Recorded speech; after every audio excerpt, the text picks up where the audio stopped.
न तो वो किसी संगठन से जुड़े हुए कि शंकराचार्य की परंपरा से हों, रामानुजाचार्य की परंपरा से हों, रामानंद जी की परंपरा से हों, वल्लभाचार्य जी की परंपरा से हों। ये सब परंपराएं उनके चरणों में रहती हैं, इनके अनुयायी उनके चरणों में रहते हैं। और फिर आखिर में क्या है, वो तख्त पे बैठे हुए हैं और घर के बड़े प्रधान और मुखिया की तरह बैठे हुए हैं। सब लोग आ रहे हैं, अपने कष्ट बता रहे हैं उनको और वो उनकी चर्चा कर रहे हैं। काफ़ी स्वभाव है उनका चलायमान। सोफा उस पर तख्त में कभी इधर पड़े हुए हैं, कभी उधर पड़े हुए हैं, कभी इधर पड़े हैं, कभी उधर पड़े हैं। वृंदावन में मैंने खुद देखा है, गायों का गोबर पड़ा है, वहाँ बैठ गए। और मुखर्जी दादा ने देख लिया कि कंबल बाबा का हो गया गोबर में, वो भागे भागे आए, दादा दूसरा कंबल लेके गए यहाँ से।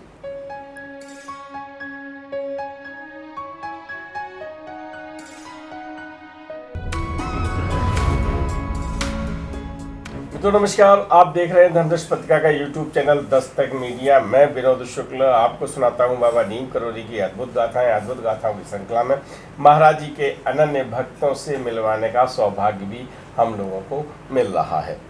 और बहुत सारे ऐसे प्रश्न होते हैं जिनके उत्तर आपके पास नहीं हो पाते और उन उत्तरों को हम लेके आते हैं महाराज जी के अनन्य भक्तों के बीच में से। आज सौभाग्य की बात है कि परम पूज्य अनन्य भक्त पूज्य श्री हरि शर्मा जी और पूज्य संजीव शर्मा जी, जिनका सानिध्य हमको खूब मिला है और मैं सौभाग्यशाली समझता हूँ अपने आप को जब इनके मैं चरण छूता हूँ, है ना।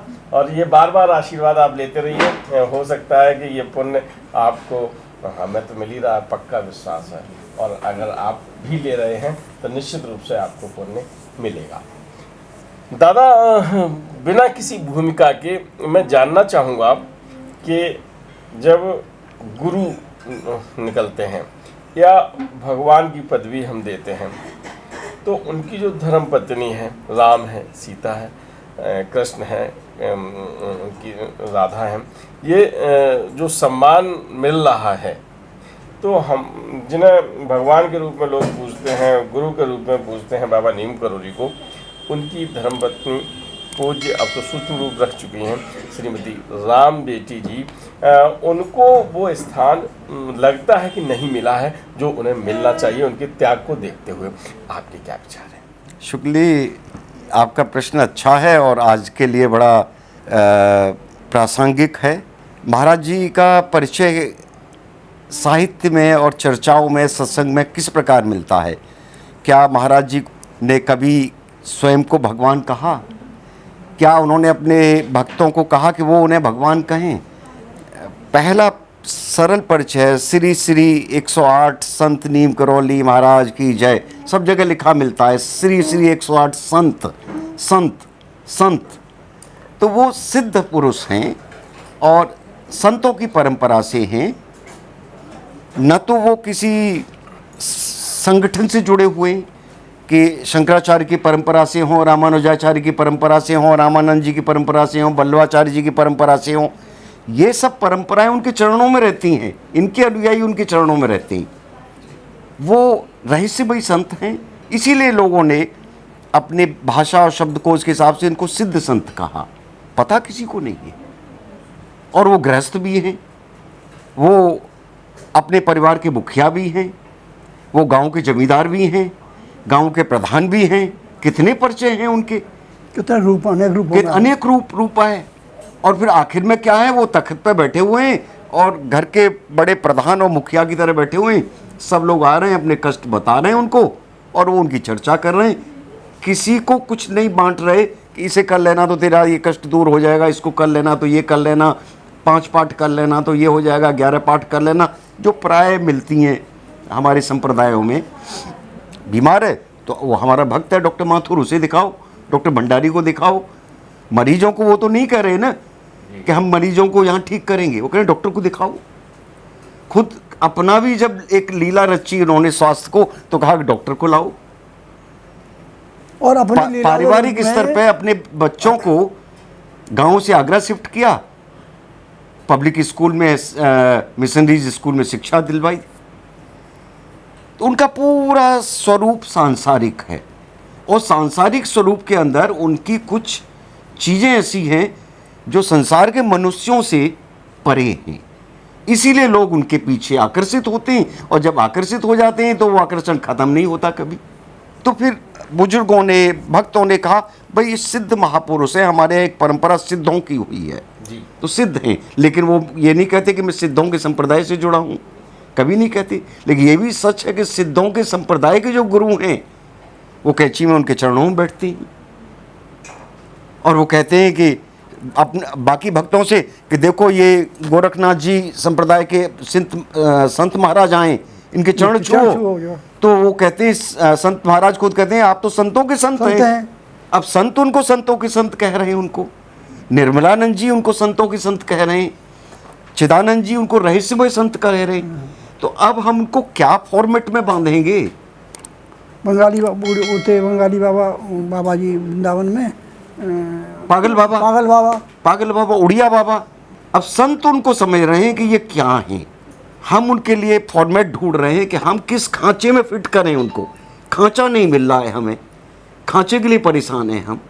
तो जब वो है ही नहीं इस स्वरूप में, तो गुरु माता जी का प्रश्न कहाँ आता है? वो अम्मा जी थी जो परिवार से जुड़े हुए थे, उनके लिए बड़ी सम्माननीय है, पूजनीय है, लाडली हैं, और वो भी प्यार न्यौछावर करती हैं हमारे परिवार में। मुझे तो नहीं, बहन भाइयों में कई को कृपा मिली उनकी कृपा घर की दादी और परदादी वाली कृपा थी। उसी तरीके से उनका व्यवहार था, और उस रोल को उन्होंने बड़े अच्छे से निभाया आखिर तक।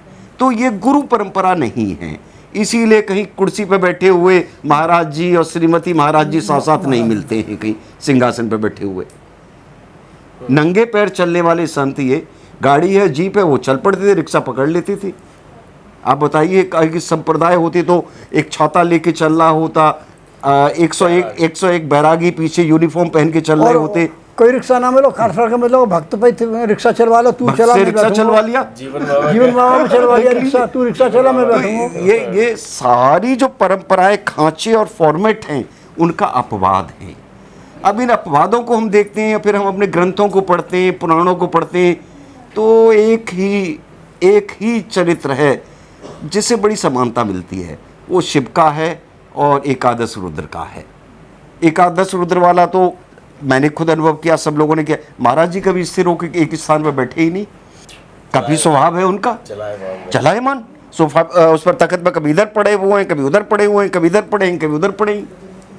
कंबल लेके चलो बिना कहाँ निकल पड़े, वृंदावन की तरफ को उधर निकल गए, और वहाँ कंबल बिछाया, बैठे ना। फिर अन्य बैरागियों की झोपड़ी की तरफ चले गए, तो हमें खाना खिलाओ, भिक्षा दो, भिक्षा ले आए वहाँ से, और आगे चले गए, उन्हें भिक्षा दिलवा दी, और फिर आगे से दिलवा दी। मैं पहुँच गया सेठ, तुम ये में कितना रुपया इनको दे दो। तो अगर वो इस स्वरूप में नहीं है तो वो कहाँ आएंगी चीजें? गुरु माता का प्रश्न निरर्थक हो जाता है। उनको गुरु माता और ये सब, वो स्वयं गुरु अपने घोषित नहीं किया उन्होंने गुरु करा। ये कह दिए मैंने भक्त तो बनाए, एक शिष्य। और ये भी कहते हैं चर्चा करने में, संत को ऐसे रहना चाहिए। मुखर्जी दादा की किताब में मिलता है, दादा हमें बड़ी दया आ जाती है, अगर हम नियम से चलने वाले संत रहे होते ना तो बहुत बड़े संत बनते। उनके आश्रम में नियम नहीं है, वो तो औगड़ों का आश्रम है। वहाँ ये माल है, खाओ पियो मौज करो, नहीं तो कल को चल पड़ो कहीं करना है तो कोई बात नहीं, कल का कल देखेंगे। तो आप मुझे उम्मीद है कि आप समझ पा रहे होंगे इसको। उन्होंने अपने जीवन काल में न तो स्वयं को गुरु कहा, न कोई उत्तराधिकारी नियुक्त किया, न गुरु कहलवाया, न गुरु परंपरा में। अब चूंकि हम खांचा ढूंढ रहे हैं तो हमने कहा गुरु ब्रह्मा गुरु विष्णु, इस श्लोक के माध्यम से हमने कहा सारे ब्रह्मांड को गुरु कह के हमने उनके ऊपर भी माला पहना दी गुरु की। लेकिन वो तो अपने को संत कहती हैं। संतों की मर्यादाएं अलग हैं, संतों की परंपराएं और मार्ग अलग है, उनके मार्ग अलग हैं।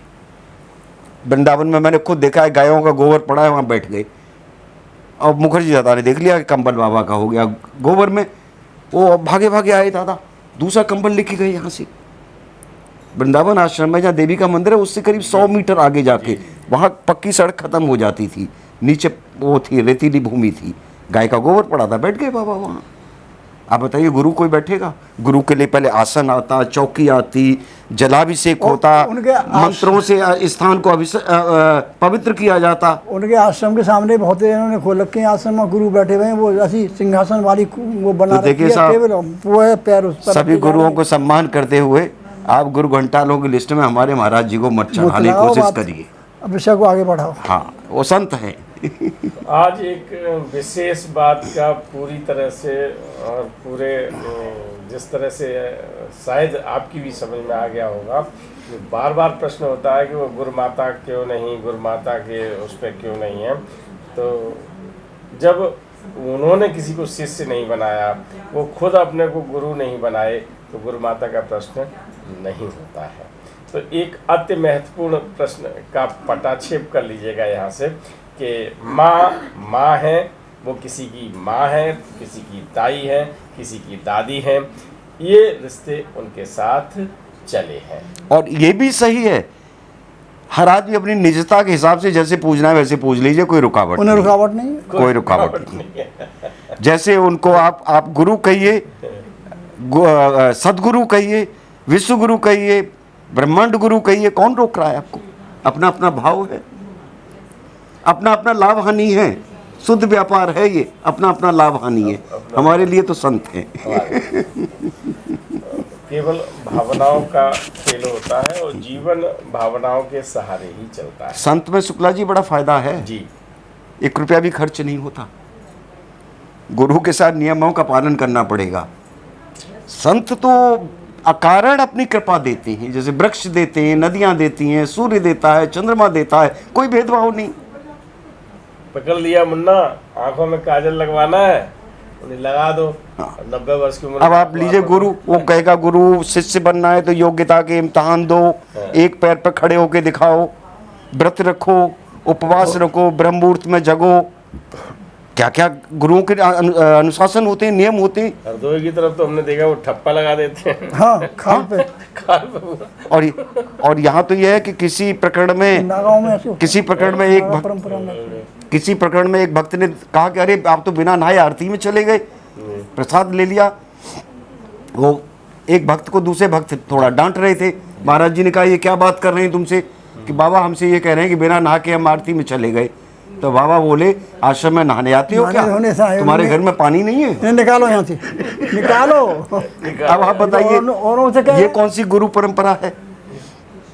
ये सब अद्भुत है, रहस्यमयी है ये सब कुछ। हाँ, संत हैं, संत इसलिए हैं बिना कुछ किए, जोग किए, व्रत उपवास रखिए, वो किस किस को अपनी कृपा बरसा देते हैं, संत ही कर सकती है, इसलिए संत हैं। हम उनको संत श्रेणी में रखें, संत ही माने।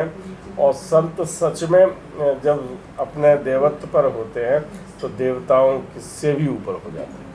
कब किस पर क्या कृपा बरसा दे ये किसी को पता नहीं होता।